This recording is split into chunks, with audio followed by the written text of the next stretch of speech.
મહીસાગરના લુણાવાડા નગર cottage hospital પાછળ સરકારી જમીનમાં થયેલા 9 મકાનોના ગેરકાયદે દબાણો તંત્ર દ્વારા બુલડોઝર વડે દૂર કરી દેવાયા હતા, જેમાં 40થી વધુ લોકો બેઘર બન્યા હતા। આ કાર્યવાહીમાં પ્રાંત મામલતદાર, પાલિકાના ચીફ ઓફિસર, સિટી સર્વેયર સહિતની ટીમ પહોંચી હતી। આ કાર્યવાહીમાં પ્રધાનમંત્રી આવાસ યોજનાના મકાનને તોડી પડાતા આશ્ચર્ય સર્જાય છે।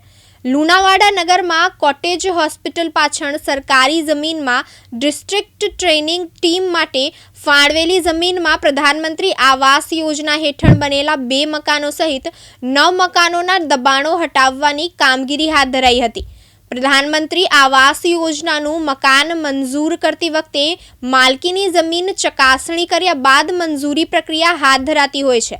આવી જટિલ પ્રક્રિયા પછી મંજૂર થયેલા આવાસોની જમીન પણ સરકારી પડતર હોવાનું તંત્ર જણાવી રહ્યું છે।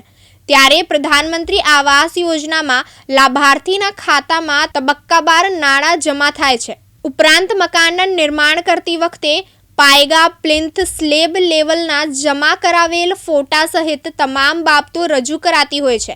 આવાસના નામે સરકારી નાણાંનો વેડફાટ થતો હોય તેવા દ્રશ્યો જોવા મળ્યા અને પરિવારોના માથેથી છત જતી રહી છે।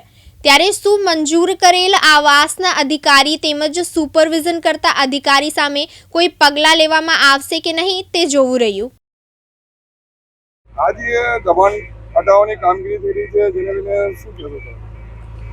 આજ રોજ આ તો રેવન્યુ સર્વે નંબર 110 અને સિટી સર્વે નંબર 5110 આ સરકારી પડતર જમીન છે અને એમનાથી અમે દબાણ આજ દૂર કરી રહ્યા છે। એમના ઘણા બધા સમયથી અમે નોટિસ આપી રહ્યા હતા।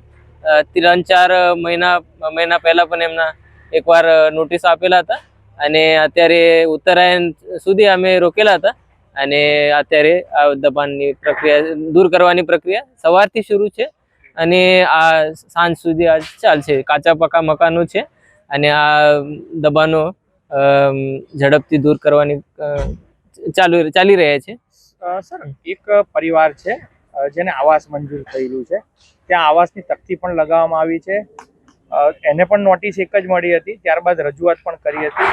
તો એ આવાસ કેવી રીતે મંજૂર થયું, એ શું સરકારી જગ્યા છે?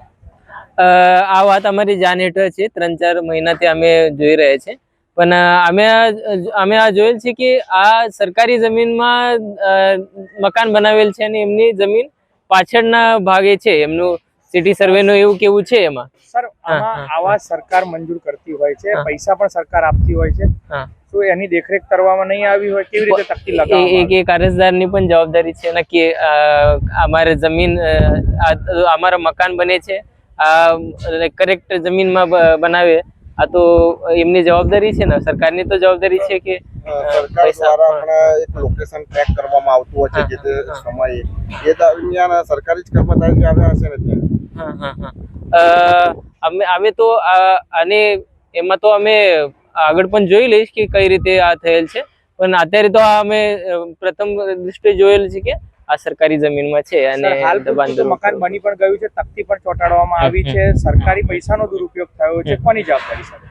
આ જવાબદારી અમે ફિક્સ કરી લઈશું, પણ અત્યારે તો આ તો ઘણી બધી મોટી જમીન છે અને અમારો પ્રાઇમરી હેતુ એવું છે કે આ જમીન ઘણી બધી છે અને સિટીના વચ્ચે છે આ જમીન, અને આ જમીન ઝડપથી ક્લિયર થઈ જશે। એમને રહેઠાણ માટે જગ્યા આપવામાં આવી છે કે એમને અત્યારે ચાલી રહ્યા છે। એક ઝારા સ્થિત એક જમીન છે, એમાં વિચરતી મુક્તિને જમીન ફાળવવાની પ્રક્રિયા શરૂ જ છે।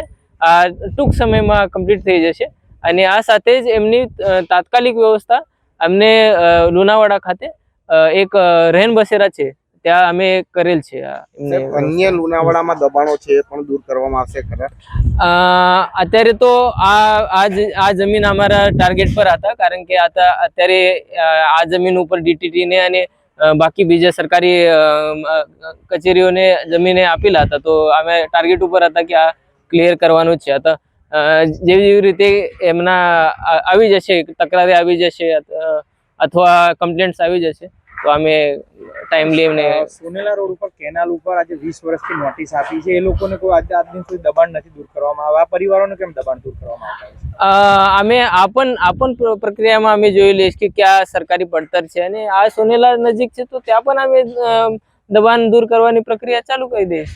સ્થાનિક લોકો દ્વારા માત્ર એક જ નોટિસ આપવામાં આવી છે એવું કહેવામાં આવે છે. આ તો ઘણી બધી નોટિસ આપી દીધેલ છે. તો નહીં સાહેબ, હા તો મને લાગી રહી છે, હા 202 ની પણ ઘણી બધી નોટિસ આપી દીધેલ છે. 108, 202 એમાં તો ઘણી બધી LRC ની ઘણી બધી કલમો અંતર્ગત નોટિસો આપી દીધેલ છે પહેલા તો. શું નામ છે? શું નામ આપનું છે? આનંદ પાટીલ, IAS પ્રાંત અધિકારી લુણાવાડા. ભીખાભાઈ ખાંટ, દિવ્યાંગ ન્યૂઝ, મહીસાગર.